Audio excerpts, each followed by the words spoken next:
Salut, j'espère que vous allez bien. Je vous retrouve cette semaine pour 3 recettes faciles avec des pâtes au Thermomix, bien entendu. C'est parti, attention les yeux, on va se régaler. Donc on commence la première, comme vous l'avez vu, par des spaghettis bolognaise, bien entendu. Vous pouvez remplacer les spaghettis par les pâtes que vous voulez. La bolognaise n'est pas forcément associée aux spaghettis, mais c'est en tout cas ce que mon chéri, lui, aimerait penser. Pour lui, la bolognaise, c'est les spaghettis et voilà. Bon, des pâtes bolognaises, c'est quelque chose de tout à fait classique. De la viande hachée, une sauce tomate, on aromatise tout ça. Donc une carotte avec des oignons. Normalement, il faut aussi une branche de céleri dans une sauce tomate, mais on n'est pas fan de ce légume, alors on n'en met pas.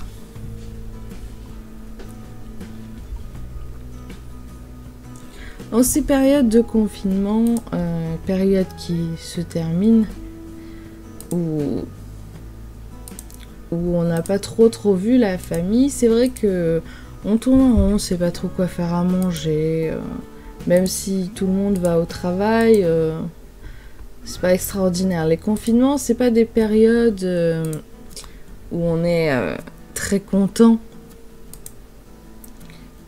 d'être, pour certains, les enfants à la maison. Donc il faut bien trouver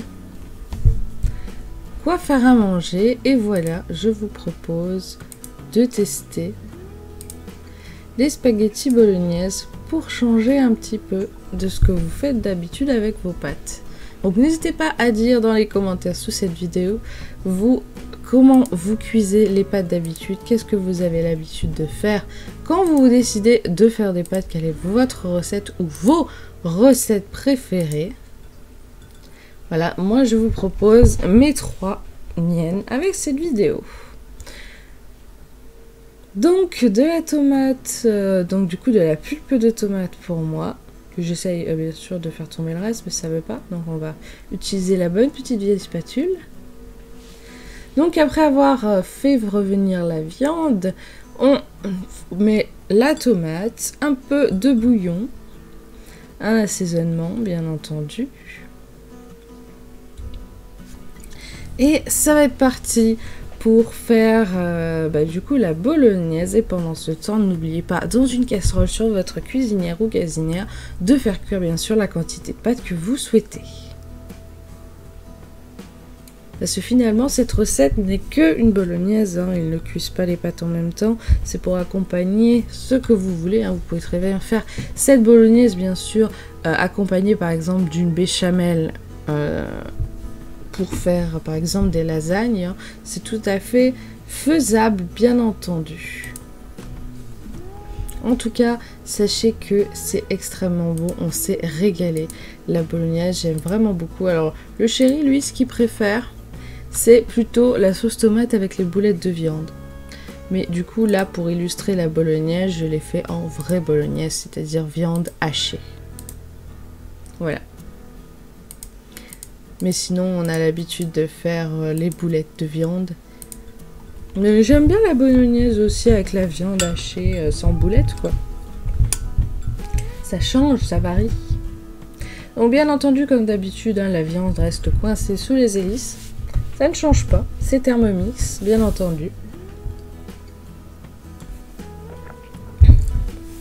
Et bon, j'ai fini par appeler le chéri à la rescousse parce que ça commençait à me gonfler. Des fois, la plupart du temps, j'appelle le chéri à la rescousse. Donc c'est parti maintenant pour mélanger donc, avec ma cuillère à spaghetti. Donc oui, ça c'est une cuillère à spaghetti. Donc pourquoi, vous verrez. Vous verrez quand j'aurai fini. Je crois que je le montre. Je crois.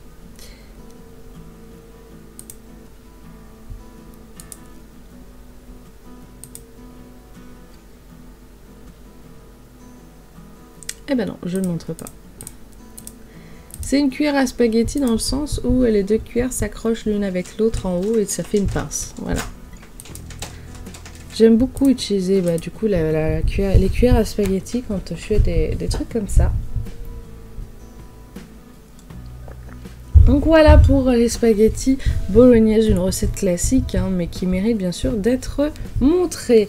Les gratins de pâtes qui sont libres bien entendu de mettre ce que vous voulez dedans. C'est ce qui en fait la beauté de ce plat. C'est comme tout, c'est une base, voilà. C'est une base où vous pouvez bien entendu faire ce que vous voulez autour.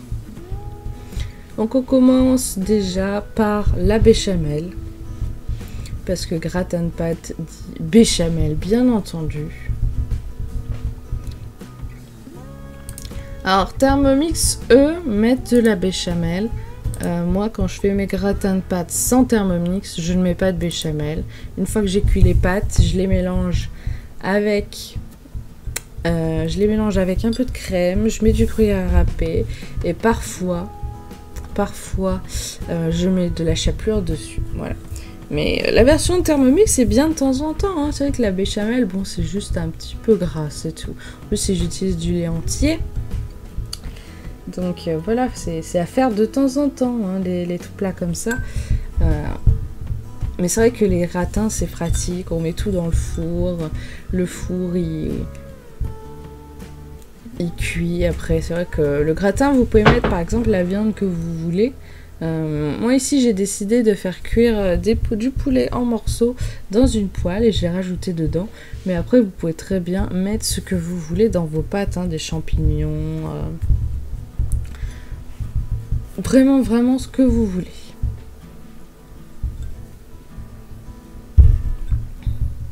Donc là encore, il me semble que c'est à la casserole qu'on doit faire cuire les pâtes.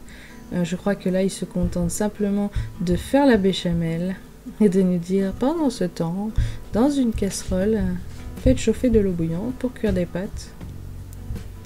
Alors je trouve ça dommage d'avoir un Thermomix et de ne s'en servir uniquement que pour faire la béchamel et de pas prévoir à l'avance de faire les pâtes et de les mettre de côté. Je trouve ça vraiment dommage quand même. De ne pas exploiter tout ce que le Thermomix a à offrir. Il cuit très bien les pâtes. Bon, c'est vrai qu'une casserole, c'est pas très long de cuire des pâtes dans une casserole, mais quitte à faire une recette avec un robot, autant l'utiliser entièrement. Voilà. Enfin, moi, c'est mon avis.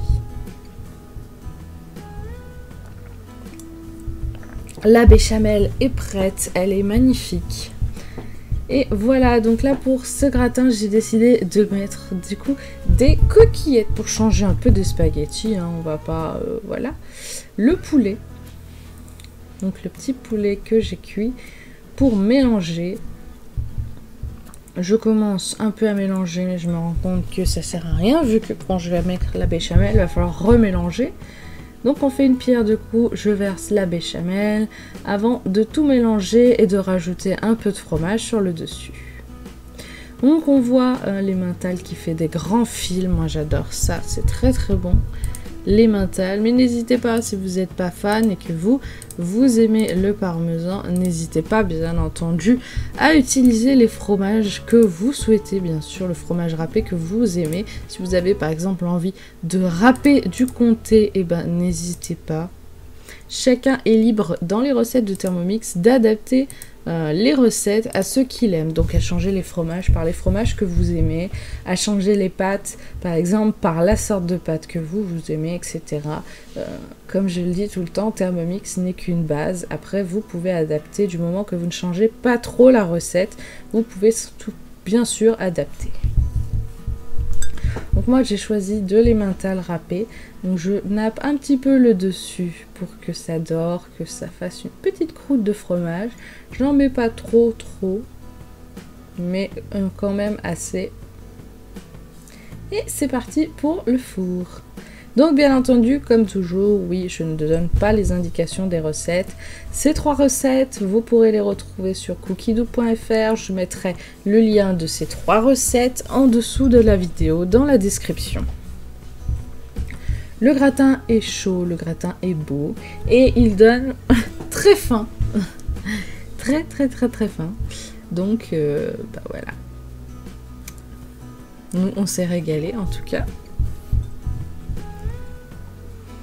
Du coup, on voit un peu quand même des nuances de couleurs. Hein. On voit le poulet et tout, qui était très très bien cuit. D'ailleurs.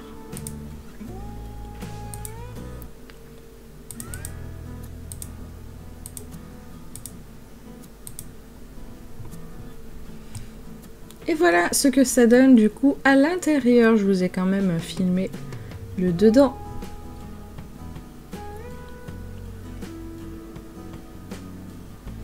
Ok, troisième recette, troisième façon de cuire les pâtes rapidement, en tout cas pour nous, ce qu'on aime, c'est les spaghettis carbonara. En tout cas, la carbonara a toujours été pour moi l'une de mes sauces préférées.